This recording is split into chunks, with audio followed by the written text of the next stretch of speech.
What is Nirvana in Buddhism? Nirvana is one of the core concepts in Buddhism, often discussed, but not always fully understood. It is described as the ultimate goal for Buddhists, representing liberation from suffering and the cycle of birth and death. But what does Nirvana truly mean? How does it shape the spiritual journey of those who follow the teachings of the Buddha? Today, we will delve deeper into this concept, exploring its meaning, significance, and how it can be attained. What does Nirvana mean? The word Nirvana originates from the ancient languages of Sanskrit and Pali, meaning extinguishing or blowing out. It refers to the extinguishing of the flames of greed, hatred, and delusion, the three poisons that cause human suffering, known as dukkha in Buddhism. Nirvana is not a physical place or state, but a reality that embodies absolute peace, freedom, and enlightenment. When one attains nirvana, they transcend all forms of attachment, desires, and ego, which are the roots of suffering. In its simplest terms, nirvana is liberation. It is freedom from samsara, the endless cycle of birth and death, believed in Buddhism to be driven by karma. Upon achieving nirvana, one is no longer bound by this cycle, reaching a state of unconditional existence. The path to nirvana.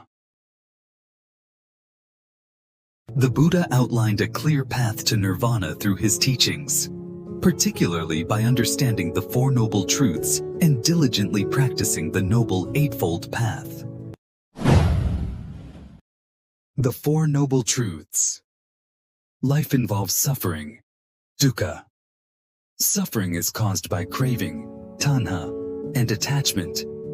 There is a way to end suffering. The way to end suffering is through the Noble Eightfold Path. The Noble Eightfold Path. Right view. Understanding the true nature of reality and life's truths. Right intention. Cultivating thoughts of renunciation, kindness, and non-harm. Right speech. Speaking truthfully and compassionately. Right action. Acting ethically and refraining from harm. Right livelihood. Living a life that does not cause suffering. Right effort. Nurturing positive mental states. Right mindfulness. Being aware of the body, emotions, mind, and phenomena. Right concentration. Developing deep meditative states and focus. By earnestly practicing this path, individuals purify their minds, develop wisdom, and move closer to enlightenment, ultimately achieving nirvana. The difference between nirvana and the Pure Land. Nirvana and the Pure Land represent two distinct spiritual goals in Buddhism, reflecting different teachings and practices. Nirvana. Nirvana is the ultimate state of liberation and peace achieved by extinguishing greed, hatred, and delusion. It marks the cessation of suffering, dukkha, and the cycle of birth and death, samsara. Nirvana is attained through personal effort, following the Buddha's teachings, such as meditation, mindfulness, and ethical living. Nirvana is not a place, but a profound transformation where one lets go of all attachments and attains enlightenment. The Pure Land. The Pure Land, Sukhavati, is a blissful realm created by the Buddha Amitabha. This realm is free of suffering and defilements, serving as an ideal environment for continuing spiritual practice. To be reborn in the Pure Land, one needs not only personal effort, but also faith, along with reciting Amitabha's name, Amitabha Buddha. Once reborn there, individuals find it easier to progress on the path to enlightenment. Key differences. Nirvana is the ultimate liberation achieved through personal effort. The Pure Land is a transitional realm achieved through faith, offering support for spiritual development.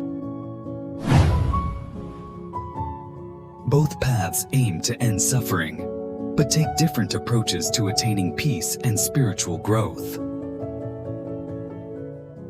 Nirvana in Buddhism is not merely an abstract idea, but a guiding principle for living a purposeful, wise, and compassionate life. It represents ultimate freedom from suffering and the realization of our true nature. Though the path to Nirvana may be challenging, it is immensely rewarding. As the Buddha said, just as the ocean has one taste, the taste of salt, so too does the Dharma have one taste, the taste of liberation.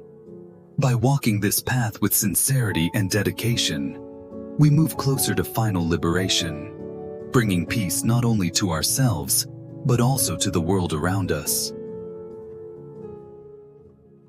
Thank you for taking the time to explore this discussion. We sincerely look forward to hearing your thoughts and perspectives on this topic. Please feel free to leave your comments and share your views below. Don't forget to follow our channel to stay updated with more fascinating topics in the future.